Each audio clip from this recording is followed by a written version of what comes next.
દોસ્તો, એવું કહેવાય છે કે ભગુડા ગામમાં કોઈ પણ વ્યક્તિ ક્યારેય પોતાના ઘરમાં બારણા બારી બંધ કરતા નથી, કારણ કે આ ગામમાં ક્યારેય પણ ચોરી થતી નથી.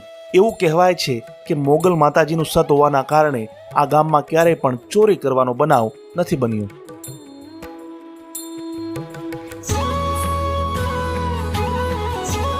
એવું મનાય છે કે ભગુડા ધામમાં આવતા માઈ ભક્તો પોતાના અધૂરા કામ કે તકલીફો માતાજી દૂર કરે તે માટે તરવેડા માનતા હોય છે. તરવેડો એટલે એક પ્રકારની માનતા, જેમાં માતાજીને લાપસી ધરાવવામાં આવે છે અને શણગાર અર્પણ કરવામાં આવે છે.